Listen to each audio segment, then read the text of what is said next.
Hello, beautiful. And what I want to know is what is really, really good in your life today? This is Kia, and this is another episode of the Female Veterans Podcast. Today, it is my distinct pleasure to have a very old friend of mine and housemate and one of my favorite people from the Milt Sister School. She is here with me to talk about her latest endeavor. She's amazing. She has been a serial entrepreneur for, we won't say how many years, but a long time. She's been a nurse for just about as long, for like ever. An amazing one at that. And now she has a new endeavor that we're going to talk about here. She is a military spouse, a mom, and just generally an amazing human being. So, Sandra, thank you so much for being with me on the show today. Thank you for having me. This is like actually surreal because I feel like we're, this reconnection. So thank you for having me on the show. I'm so excited to, get to virtually see you, my dear. Get to hang out. So we both went to the Milt Sister School, and that is a private school in Hershey, Pennsylvania.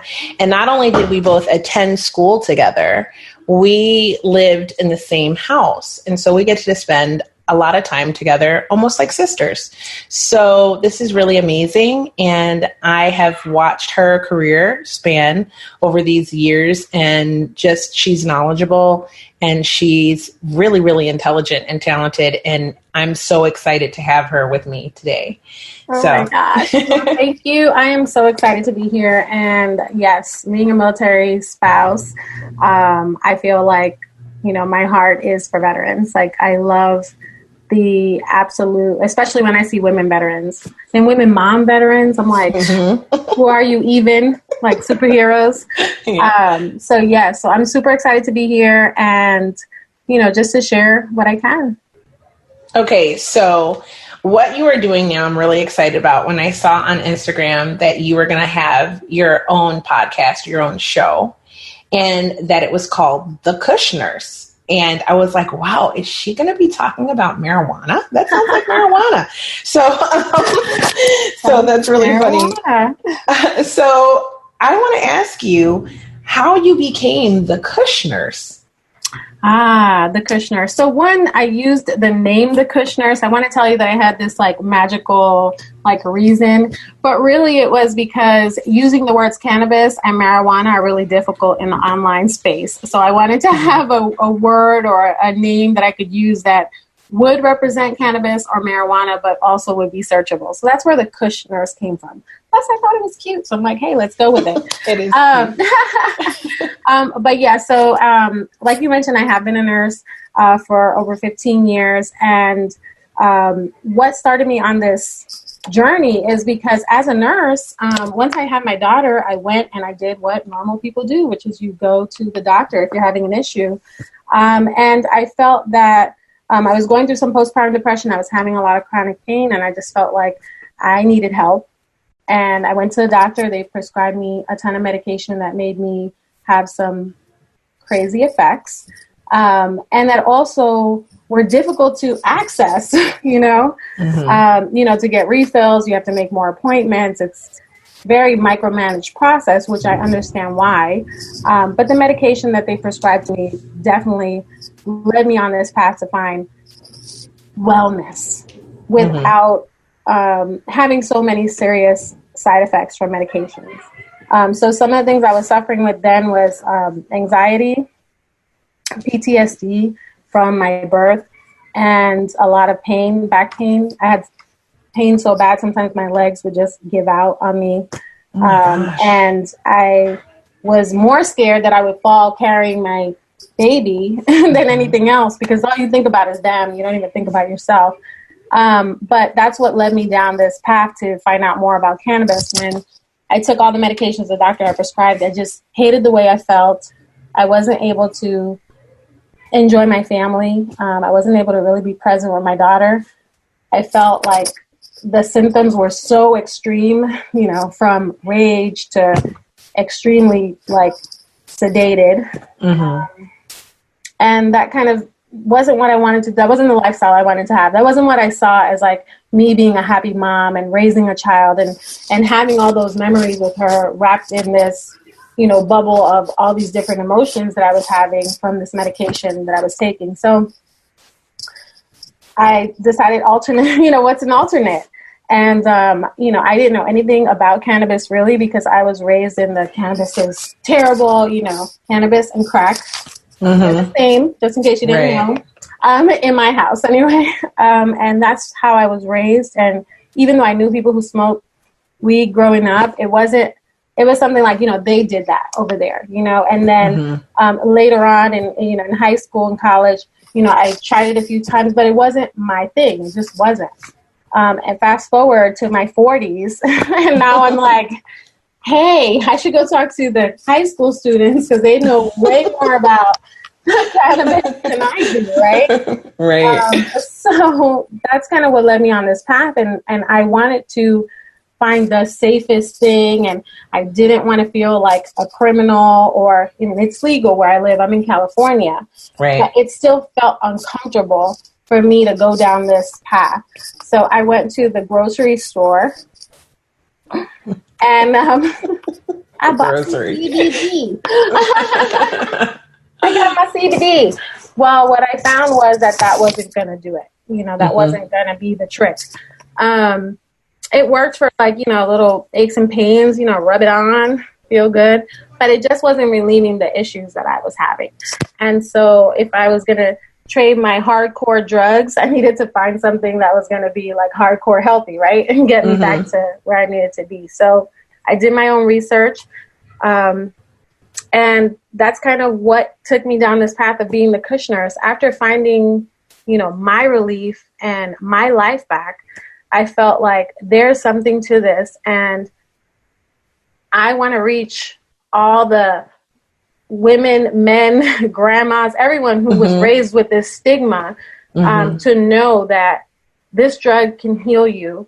It's a tool. It's not a solution for everything, but it really is an amazing tool. And, you know, as I started to learn more, it's like, hey, all of us humans, you know, and many mammals out there, we all have a endocannabinoid system. We make our own cannabinoids like this cannabis plant. And it really just inspired me to understand if we make these same types of chemicals in our body and this plant produces it, why? You know, why does this exist? You know, why is this out there? And why are people seeing so many positive results? So as a nurse, we're scientists. We are data-driven, fact-driven, you know, science-driven. And I just took to the research and I'm like, okay, if you search in these publications, research publications, science publications, there's like over 18,000 references to cannabis and marijuana. So there is data out there. It's just that it's very difficult to get around the legalities of the clinical trials and stuff. So I feel cannabis is definitely a tool that, you know, can help many people. It has helped me. And the Kush Nurse is the birth of the Kush Nurse is because of this path. And then my husband, as a veteran for 22 years in the military, he retired in January. And I watched him go through his transition. When he was having night terrors and anxiety, depression, chronic pain. Like he was just having all these different things. Does he have PTSD? He does. So my husband was not in combat, but he was in the medical field. And I know, you know, you were in the medical field as well. Yes. A lot of what he did was helping those injured, you know, sailors and Marines when they came back from deployment. And as we know, you know, you don't die there, you come back here and die, you know what I mean? Because of all the psychological trauma, and drama. But I was going to say that, and drama. And that you've experienced, you know, and so he, you know, I know that one of his superiors hung himself in the locker room, like where they used to, at his command. And, you know, he just experienced so many different things. And, you know, one of the commands that we were at, it was like every weekend I felt that he had drill weekend was like he would end up having to escort these members to the psych ward, and spend the day with them there while they, admitted them and did all that stuff. And, he would have to deal with that because he was in charge, And so, a lot of times I'd say the caregiver burden, that's something that a lot of people don't account for. But as a nurse, it's a real thing. I will tell you, you get compassion fatigue, and, you are absorbing, all these things that you're seeing every day, and you're trying to be strong for, people and help them in their situations. But a lot of times the ones who are there helping others usually are the last ones to receive the help that they need. So that's so true. That is so true. So when your husband was suffering with all of this PTSD and everything like that, how did you come to determine that marijuana would be beneficial to help him? So I didn't even I was thinking about my husband. So because when my husband was experiencing all this stuff, I was also pregnant. We were moved. There was a lot of transitions going on. So my husband was like, he was my focus, because I was like, oh my gosh, like I need to make sure we're okay, because I can't add another stressor to him because of all the things he was experiencing. But I couldn't focus on what would benefit him necessarily. But after I went through my cannabis exploration and journey, he was watching me. He was looking at what my results were. He was like, wow, this is, when I come home, it's a different vibe around here. Everything is different. You're different. You're more present. He started seeing those changes in me. And so we would talk about it. But, there's that whole, well, you don't want to lose your, your benefits and all that kind of stuff. But we started to explore more. And that's something that, if you guys visit the Veterans Affairs website, they have a policy for marijuana, and they cannot take your disability benefits away for marijuana use. Okay. Good to know. Everybody run to the website. Yes. Print it out. Exactly. They have an entire policy on it. And I urge you, I tell everyone to be honest with your providers, because the more they see that this is a tool, the more that they can advocate and they can help with changing the policies and laws. But I digress. So my husband's journey came after my journey, because it was kind of like he saw what I was going through, and then I just kept telling him, I know this can benefit you. The thing about it is that my husband and I are two different people. And that's why that's why I became a cannabis nurse, is because what my husband needs for the same and similar symptoms as me is completely different than what I need. Right. Because the endocannabinoid system, our endocannabinoid system is unique to us. It's our own. It's like a DNA, print. It's like what you need and what someone else needs is very different. And so that's why someone can take the same strain as you and have like totally opposite, reaction or, effects. So it took him his trial and error period as well. And I was able to help him along that path, because I had pretty much studied the different types of strains and kind of what was beneficial for different symptoms. And I knew, okay, we can try these, and then from these we can weed that down to what works for you. So what works for him and what works for me is totally different, but that's the magic of cannabis. And I think a lot of people will say, well, I tried that before and it didn't work. And then I'm like, well, how do you know that's what you should have been, trying? Every flower, every strain, there's all different. Right. So that's kind of how we, came to him. I came to him and I was like, what do you want to do? My husband, if you guys listen to the podcast, he's like, I want to roll a fatty and smoke it. I'm like, okay. And that just goes to show, like, because we were both raised like, it's terrible. Yes. It's the devil. So, he always says, when you see if you see the hip hop videos, that's how they do it, right? So that's what you think is cool. But the truth is that that is not as cool as he thought it was, because it didn't feel that great when he was smoking. And then we found like what works for him. So Right. You know, that's so important. You have to know what works for you. And then you also have to I tell people, write down whenever they try different things, write it down. So part of this process of coming out of depression and anxiety for me is that I was able to journal all of this. And usually when people first consume, they have a little bit more, not the first time, but a few times after that, you'll start to have some more, psych effects where you can maybe recall memories and things like that, which is really good for PTSD sometimes because you're recalling these memories, but the memories can be recalled in a way where your body is not in that fight or flight, reaction. And so I recalled a lot of things from my birth with my daughter, and that helped me settle those emotions and things in my brain because I always felt like I'm dying because in that moment I was dying and I never got rid of that emotion. So whenever things stressed me, I went back to that stressful emotion. Goodness. Yes. I'm dying. And it just always would take over me. I would tell people it was like a wave and I would be sitting there gently playing in the water. And then all of a sudden it's like, I can't get out from under this tide. But that's kind of when I would tell him how I felt, he wanted to experience those symptoms. He wanted to, or that relief, right? And so that's what kind of led him to, okay, he trusted me. He knew that I had, because I would even journal. I would put my headset on because I wasn't, some of the strains I tried were a little bit sedative because you're trial and erroring. But I would put my headphones on and I would auto or speak to text and I would speak what I was remembering, things that I was experiencing in that moment. And it was really profound, the things I was able to unlock initially. And then that was it. I was done with it.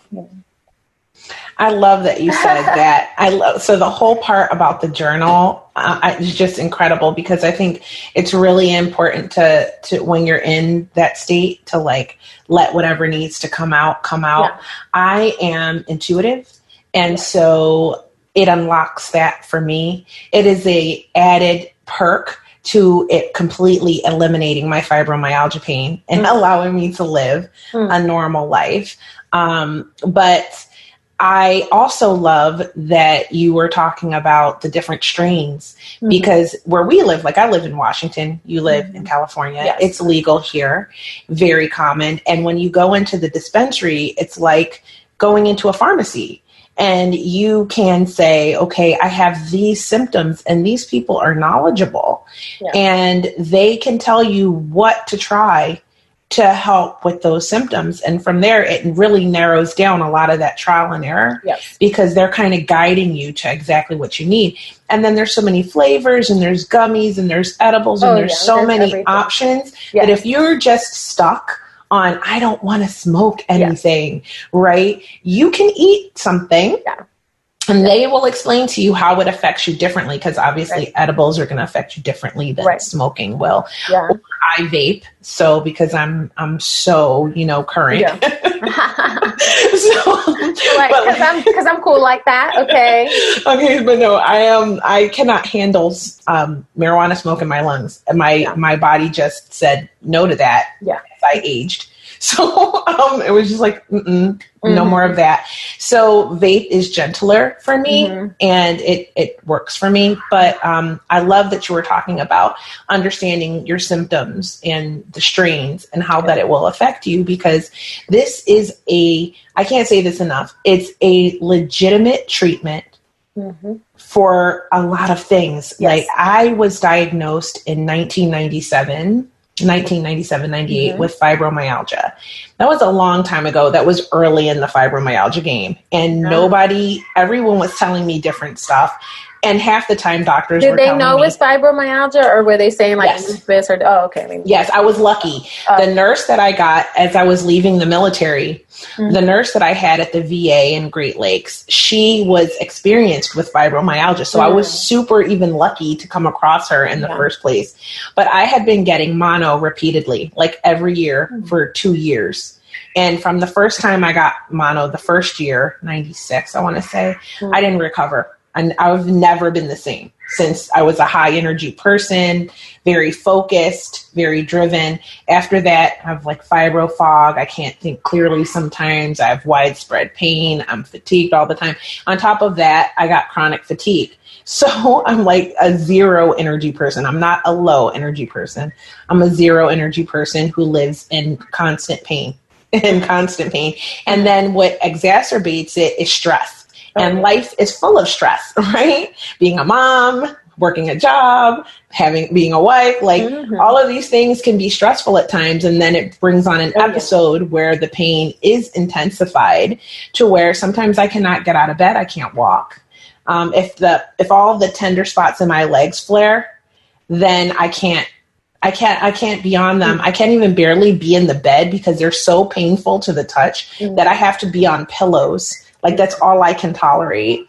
And then it goes everywhere. God forbid it's in my neck or it's in my back. And that's a horrible way to live. And so you think about a 23-year-old girl who's been given a life sentence of this, right? It's just, and then there's no one to really guide you and help you and tell you how to properly manage this. It took me so many years to figure out to just change my diet. And that would help, and all of this stuff was trial and error for me. So as I sit here, having gone through this for all of these years, and I can tell you that I had to figure out what would work for my body, what diet would work, what would work for my pain, not Motrin, not Vicodin. It made me horrible. I don't want to deal with constipation.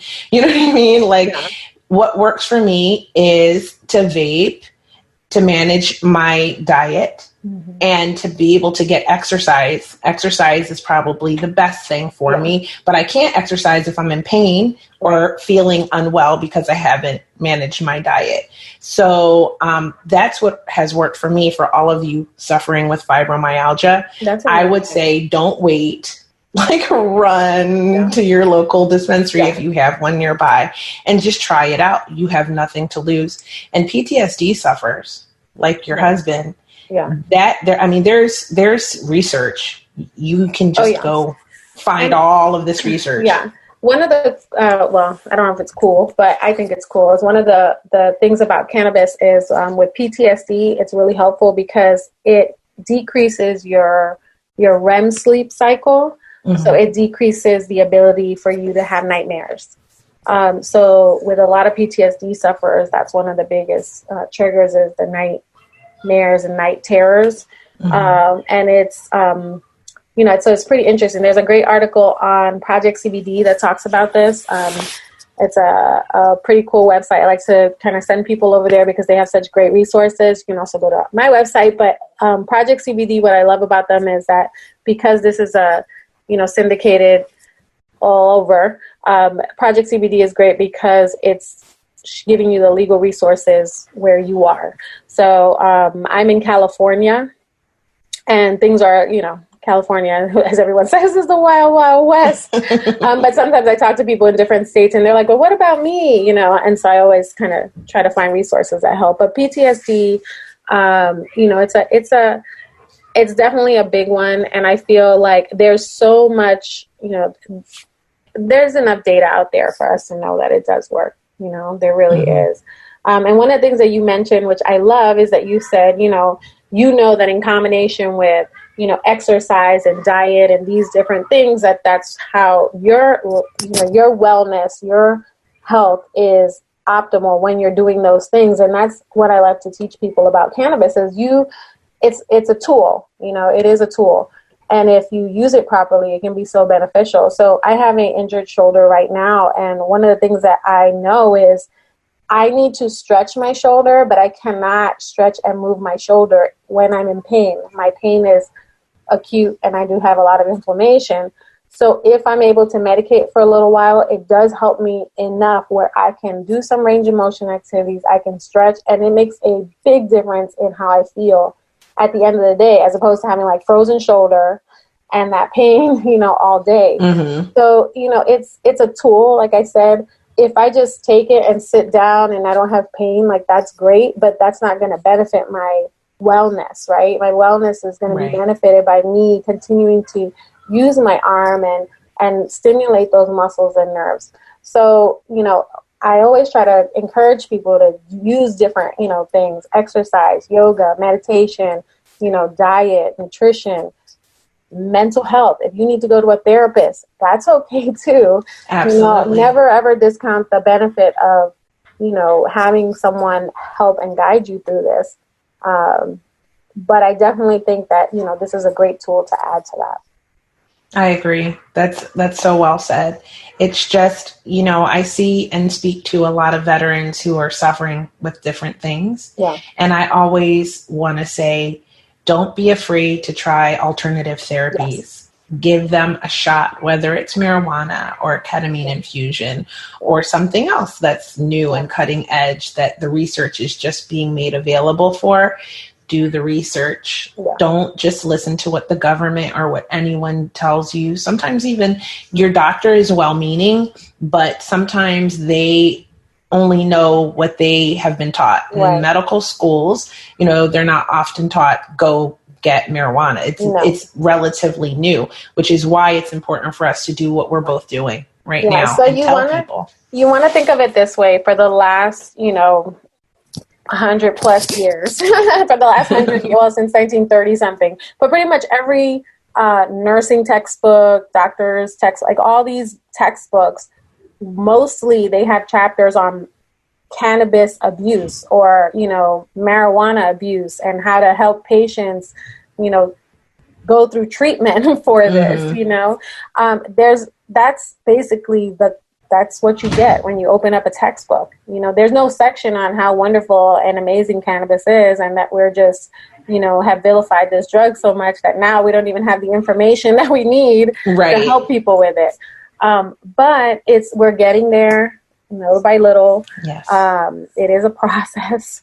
And, like you said, it is definitely, I think I am so glad that, veterans now have more, I don't want to say access, but at least the ability to be honest about their consumption and not feel like it's something that's going to be scrutinized or cause them to lose the benefits that they've earned fighting for this country. You know Absolutely. what I mean? That's right. So that's a huge, thing. And, I'm a big fighter for that. And I really do feel that if you are a veteran and you live in a legal state, you should learn how to grow your own cannabis. Ooh, I'm so glad you mentioned that. Tell us more. So you can have, yes, it's important to grow your own medicine. So one of the things that I will tell you is, I joke about my husband because I love him, okay? We've been together over a decade, as I told him. But, one of the things that's truly important to know is that when you are growing your own, cannabis, what's in it. You know what you put in it, what you're growing, and literally that's farm to table. You can't get any better, cleaner than that. The other part about it is that it's very therapeutic. And I will tell you that my husband is the grower. I am the supervisor.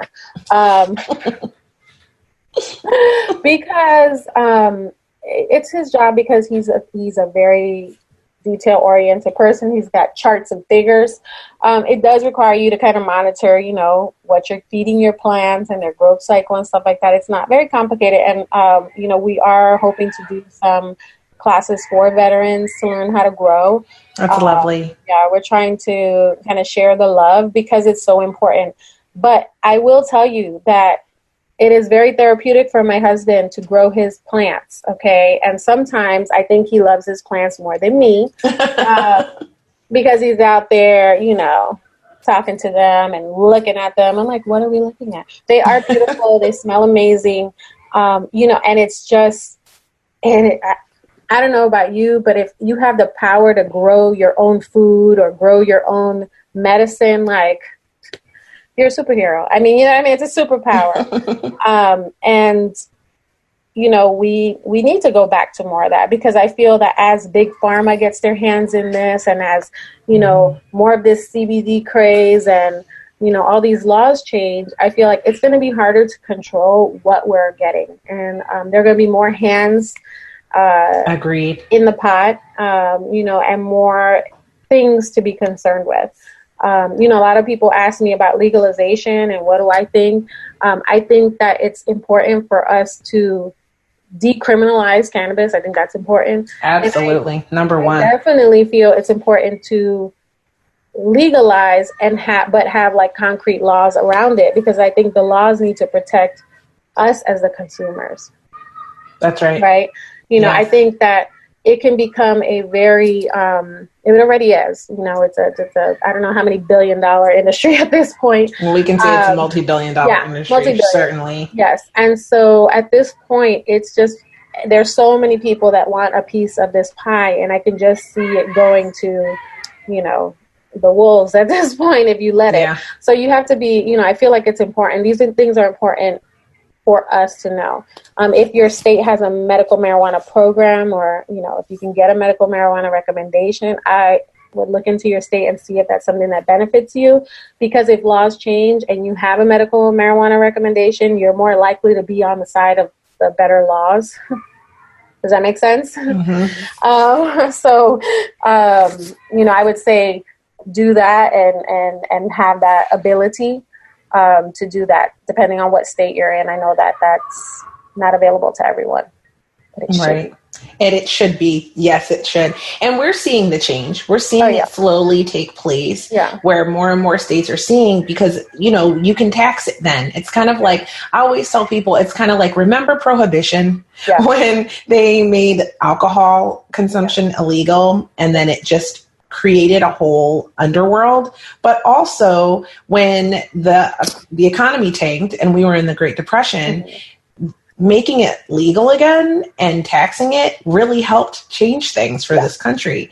And so in my state, the tax on it is helping to build playgrounds and improve schools, and it's going to very beneficial things that, you can see improve the country. Right. So I believe, and this is just my opinion, but by making it legal across the whole United States and putting those taxes into it, they can really do a lot of things, like think about infrastructure and things that can improve the country as a whole with this money. Absolutely. But the other thing about that is, like you said, as it becomes more legal in more and more states, you're going to have a lot more hands in the pot. You're going to have a lot more people involved with what's going into these products. And if you can grow, it's better to do it that way. So, like I said, it's not that it's complicated, because I feel like if you go on YouTube, this is what I tell people. If you're my age, okay, I'm going to tell you, I'm going to be 43 in 2 weeks. Okay. If you're my age and you go on YouTube, you're like, oh my goodness. You're like, these young kids got nothing but money, time, and land. I don't know. I'm like, who are you? Okay. You're 15 and you have like so many acre grow of cannabis. I know, it's incredible. Grow you 4 to 6 plants, whatever your legal limit is, if there is one in your state, and move on with your life. You don't need to have all this equipment, all this stuff. And so that's one of the things that my husband and I are trying to put together now, is like, how can we help people learn how to do this minimally? When I tell you the table we have, the plants that we're growing are on a card table. Mm-hmm. But that's all that we're going to need. You know what I'm saying? Like, if you start getting crazy and you first of all, you don't want all that cannabis anyway, because you have to actually trim it and dry it, and you got to take care of it. Cure all that stuff. So it's a process. But what I'm saying is, you don't need a lot to be able to get what you need. And then from those plants you clip, and then you'll have more plants to supplement your medicine. And so if you can grow it, I would recommend it. But do some trial and error so that you know what you want to grow, what's going to work for you. Because you can grow any kind of cannabis plant, but that might not be the one that's going to benefit you for your for your condition, or for your ailments. So there's a lot to learn there, and I think that you helping veterans learn that is really beautiful, really lovely. I think it's going to be a need. So I am so glad that you talked about it on the Female Veterans Podcast. Yes, I know. I'll be sure to share more once we have it. Our goal is to give back as much as we can, and to contribute and help people get to a place where they're not forced to go to big pharma just because they don't understand or know what's available to them. You know, I'm not here to tell people cannabis is for them. I'm here to tell them what cannabis can do for them if they want to go down that route, and if it's what they want, you know, for them. Some people, I mean, people ask me all the time, are there negative effects to cannabis? And I always tell people, that was going to be my next question. I always tell people there are negative effects to cannabis, because some of there are negative effects, you know, with older individuals. And I tell people this all the time. It's like a 60% increase in over 60-year-old population that are using cannabis. So that's how much it's gone up. I think it's like 60 to 70% increase in cannabis users that are over 60. Right? Wow. So, I know. So grandma's having fun. No. Yes. She's taking her CBD before bingo. Right. And going, or her walk, because now she's losing weight because she can walk because she's getting high. And, you know, in the Cannabis Nurses Association that I'm in, it's really cool because there's so many knowledgeable nurses, and there's so many people that are, you know, we're all working in different areas doing amazing things. And they're doing a lot of work with Alzheimer's. And there are some, you know, facilities that are allowing their, you know, long-term care facilities or skilled nursing facilities are allowing their patients to have access to CBD, you know, cannabis. Oh, that's so interesting. And they've been having really great results with the patients that have Alzheimer's.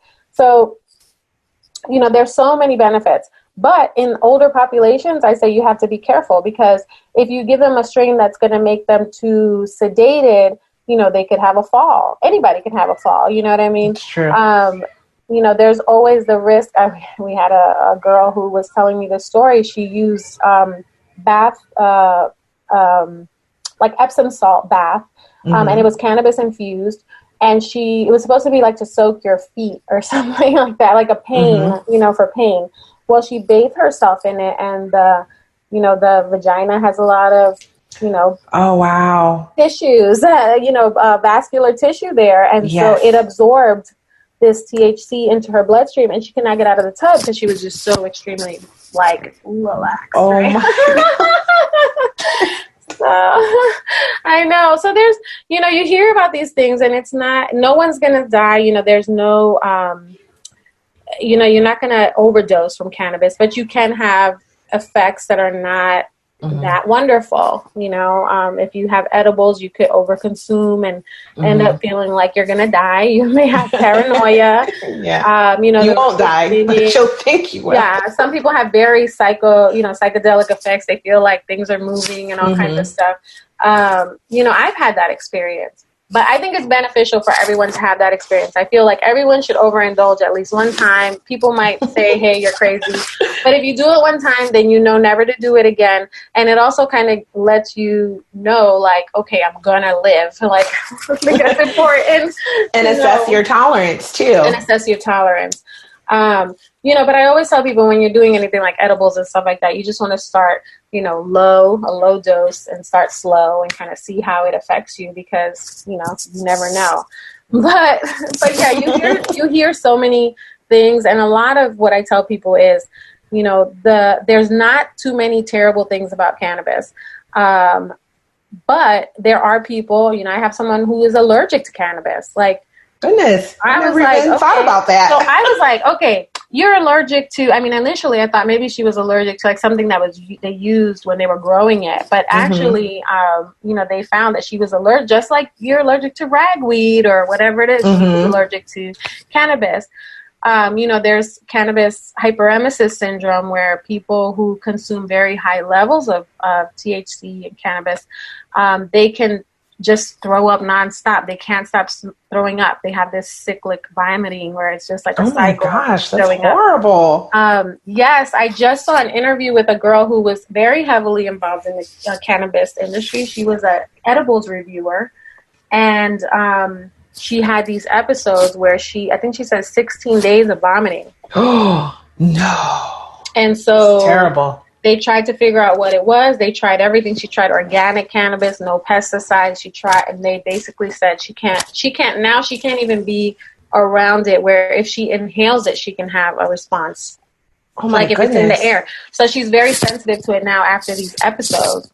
And this is like her whole life has revolved around cannabis. Like her, she's a younger girl, and this is like her whole, like she's very heavily involved in cannabis. And so she has to be like strategic about what she does now. I think she's doing more marketing these days because she said it was just too much. But there are some, there are negatives. And then also people do get, some people can get addicted to the routine of cannabis use. Like, I wake up every day and I smoke a joint, or I wake up, or whatever. Like they get addicted to the routine, not necessarily that the cannabis is benefiting them, if that makes sense. Right. So. Yeah. And if you, like you said, you can get a strain that makes you very sedated. So then if you have things you need to do, then you can't get anything done. And it is like a lot of people are like, oh, I can smoke and I can drive. And, just like anything else, I don't recommend people driving under the influence. You don't know how you're going to respond to things. You could be, you could have had a strain that makes you more sedative and less responsive, quickly. You could have a strain that makes you paranoid or more, irky jerky, where, that's not a great way to drive. Yeah. So there are benefits and, there are pros and cons. There are, people with heart conditions and such that should, definitely be followed by someone if they're going to start these meds. But there's also the benefits usually outweigh a lot of these things. And I think that's what, we can tell and know from the science and data that we have. Right on. Well, that's amazing. I am so glad that you explained all of that to us. And now I want to ask you more about your podcast. So tell me, you decided to go into podcasting to share your wealth of knowledge. And let's hear all about your podcast. So I am not a podcast fan. I did the podcast because I thought this will be a good way. So I love video. I will tell you, video is my jam. I like making videos. I like the energy of, people on video, and my own energy seems to be more manifest, more when I'm doing video. So podcasting was different for me, and secret.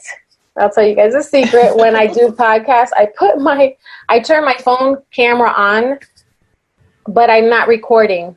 I just need to be able to see my energy as I'm going, which is ridiculous. But that's what's helped me. Awesome, as the episodes have progressed, I found that to be more helpful. But I am definitely a video person. And I thought, hey, I can do this. This podcast, I can teach people. And really, this was my goal because I work as a nurse full time. So I was like, I'm going to record my podcast in the car. And that's why I went with a podcast. And I was initially just going to give people 10, 15-minute snippets on my way to work. And then that evolved. Yeah, that evolved. And that evolved. One of the things that I wanted to do with the podcast was I wanted to feel like I could give people chunks of information that were still science and fact-based, but didn't sound like they were coming from like somebody's grandma. So that was my goal. I was like, I have an audience of listeners that's, 30s and 40s. That's my base, people around my age that are family oriented and want to try cannabis, but might have been raised with a crazy Dominican mom like me, or, in a household where it's like cannabis is crack, and they want to learn more about, what it is. And I felt like I'm a nurse, I'm a scientist, I know how to read data, I can help you break this down, and I want to help you through this journey of what came first, the chicken or the egg? The podcast came first. I just wanted to do some education. And then in learning and educating myself, I went nuts. I took some certificate classes for cannabis nursing and just started to study with some of the brightest people, in the world, really, and learning everything I can about cannabis. And that's when I felt like, okay, I can do more than give information. I've been empowered to be a nurse that can help guide people and get them on their, their journey to wellness. So, part of the podcast is me just sharing the information I know. Some of it is, based on experience, and some of it is based on data. And then I like to bring people on that can share a little bit about their cannabis story, because I think that the world needs more everyday people to show them that cannabis is great. If you want to get stoned, like, this is another thing that I'm really, really passionate about. If people want to use cannabis to just get stoned, so what? Like, that's fine. Who cares? Like, people drink wine and relax all the time. But if somebody wants to, like, smoke and just chill, it's a problem. So we need to fix that stigma. Agreed. And, it is medicine, and a lot of people who are medicating with it to relax, and chill, they're probably medicating their anxiety. They're probably, trying to unwind from the rigors of the day. Whatever it is, I'm sure that they're treating some type of symptom that they would like to, find relief from. Mm-hmm. And so, the podcast for me is just a way to, one, normalize cannabis, especially for people like me. Like one of my recent guests in an upcoming episode, she is a mom, and she shared, like, hey, my teen daughter, was smoking, and I had to tell her, all about that. And now here I am treating my shoulder pain with cannabis. Like, yes, she has back pain. But yes, there's so much stigma around this. Mm-hmm. And the truth is, I want to normalize it, and I want to bring generational change for families by helping moms and dads and families be well today so that their children can be well tomorrow. That's mm-hmm. basically the goal. Oh, I like that. I think I'm going to use that tagline. Get it, girl. You heard it here first on the Female Veterans Podcast. Oh my goodness. So that all of that is amazing. And I am so into your podcast. I think everyone should listen to it, especially if you're curious. And it doesn't hurt to just listen. It doesn't mean you've gotten high. You can listen and then make your own determination. Exactly. And learn from people who do, and decide, hey, maybe it's worth giving it a shot because I'm suffering with PTSD and I don't know, nothing's working for me. Or, I have fibromyalgia or chronic pain or some sort of pain and nothing's working for me, or what I take makes me feel miserable.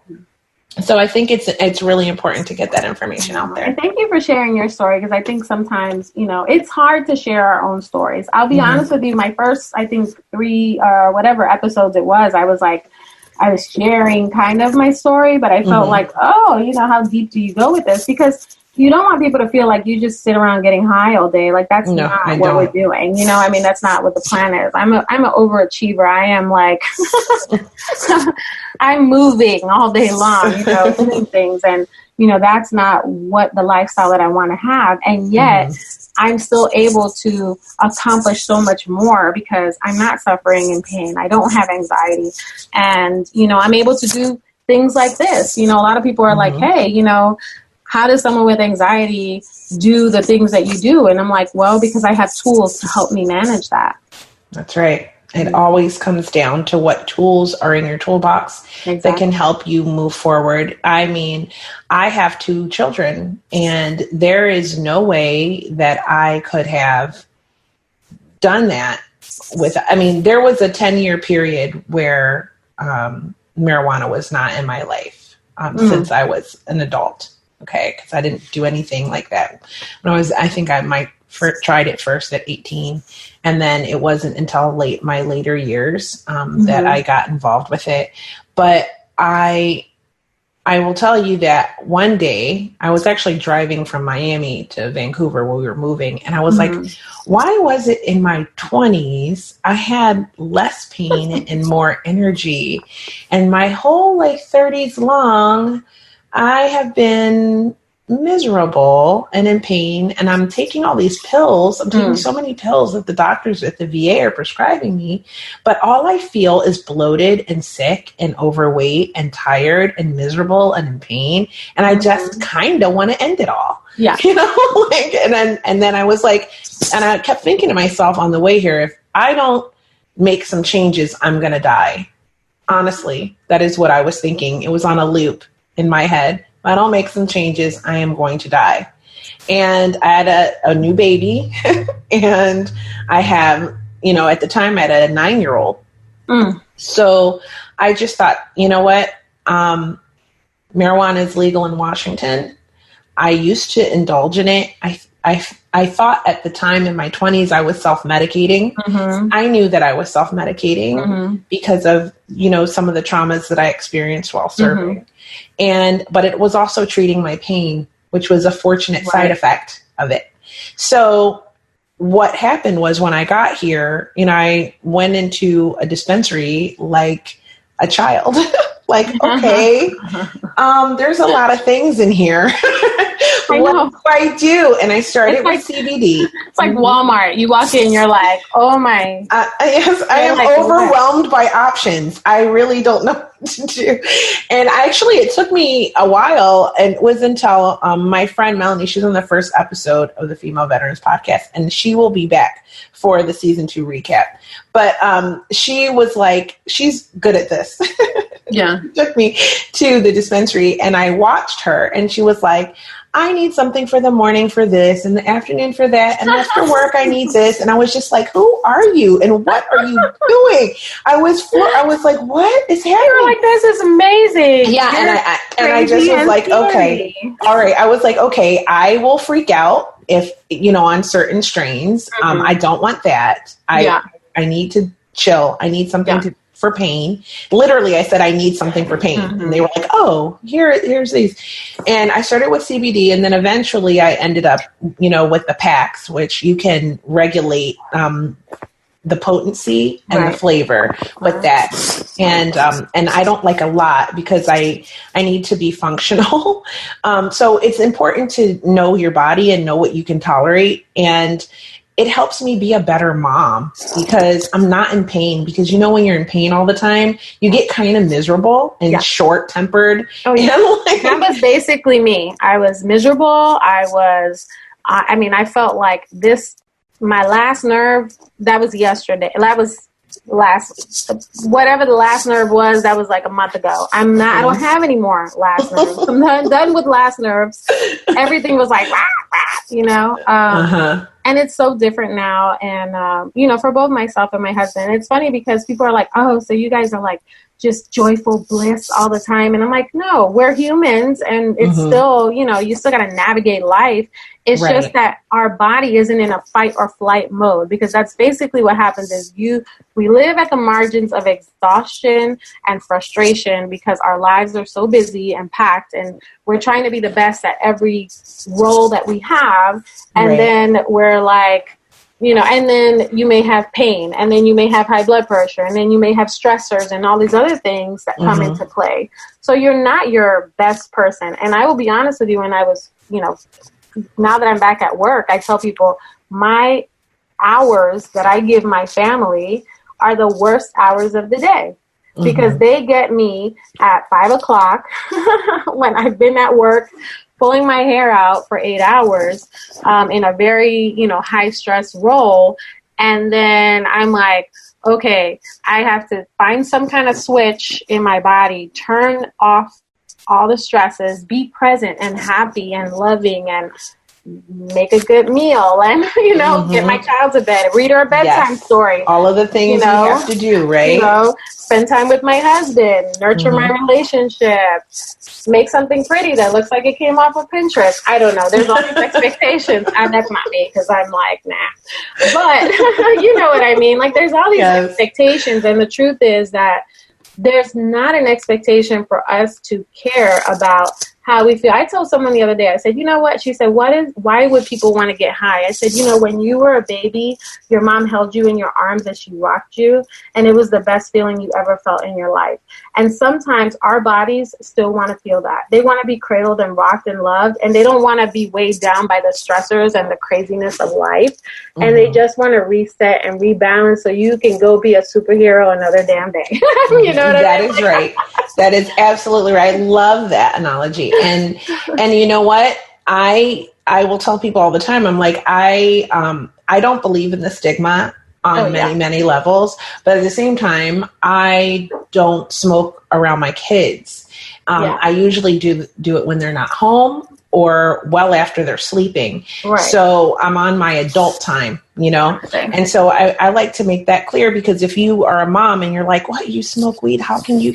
Like, yes, you can. Just like you drink your glass of wine, like you said earlier, after your kids go to bed, and take a puff off your vape with it. And then see how you feel. And then the next morning when I wake up pain-free, because I've waited till the pain was terrible, because it was, I was busy momming, and now I'm in so much pain. I need to take something for the pain. Like someone else might reach for Motrin or Vicodin or Oxycontin. Yeah. I will reach for my packs, but knowing that it's natural. And in the morning when I wake up, because fibromyalgia sufferers notoriously don't get quality sleep. So it also helps me sleep, so that when I wake up, I can actually wake up refreshed. And that is not ever waking up refreshed.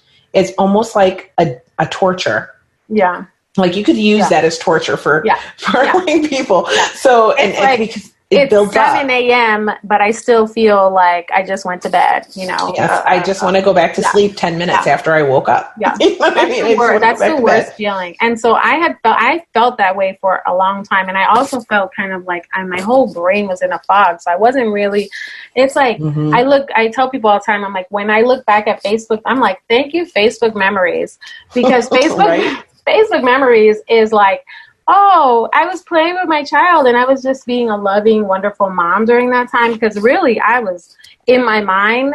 I was exhausted. I was in a fog. I don't know what I was doing. I was just barely making it, and like a sloth, like pretty much.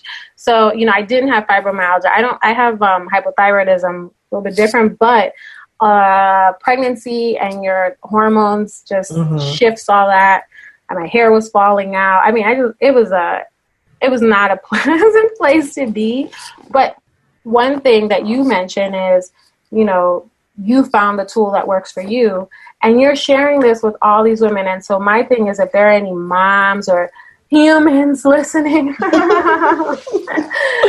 just know that, people are always going to tell you, it's okay, this will pass, or, it's a stage or a phase and things like that. Just have, dig inside inward and know that you know best if this is a stage or a phase, because you know how long you've been dealing with these symptoms and things that you're experiencing. And I think a lot of times we get caught in it's supposed to be exhausting to be a mom. It's supposed to be exhausting to adult, right? Adulting is hard. Yes. But, it is hard, but it is also appropriate for you to have self-care and real self-care, because going to the spa is not always self-care, guys. Okay. I mean, I think that's great. We can go to the spa, but we also need to do things that are long lasting for our body. And that's wake up every day and treat our body the way we want it to treat us. Yes, I love that. And love our body, give it what it needs. I love that so much. And with such beautiful advice, in fact, I was just about to ask you before I wrap this up. Yes. Did you have any advice that you wanted to share with everyone? But you just gave great advice. Do you have any more? I'm not going to say I have advice. I'm just going to say that, I am honored and grateful to be here. And instead of giving advice, what I would like to say is just thank you to you and all the other veterans out there that sacrifice every single day. Because I'll be honest with you, I cannot imagine, what you guys have experienced or been through.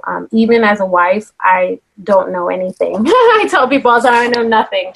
Everyone's experience is so unique and so important. And, every single person, regardless of what you did in whatever capacity, you were, a cog in the wheel that makes this, world go round. And I appreciate you and I thank you. So thank you so much for having me on this podcast. And, for all the listeners out there, thank you. Oh my God, that was so beautiful. Thank you so much. Honestly, thank you so much for coming on this show. You're welcome. I lost light. It turns the sun is setting now. I'm like, oh, I should have picked a brighter place. But I can see you perfectly and you look beautiful. So that's awesome. Thank you for having me. I love being on the show. You're amazing. And I will definitely keep listening. You guys are awesome. Well, before you go, before I actually do my close, I would like to ask you where we can find you. Yes, you can find me at thekushnurse.com or The Kush Nurse, and that's Kush with a K, Nurse everywhere on social media. I'm on Twitter, Instagram, Facebook, The Kush Nurse. Awesome. So you guys run and go check her out and learn everything you can so you can feel better. And with that, I'm going to wrap it up. Yeah. Again, thank you, my girl. Love you. I'm so glad you came through. And I want to thank all of you guys for listening and, of course, coming on this journey with me. I appreciate you so much. I love you guys, and I will talk to you next time.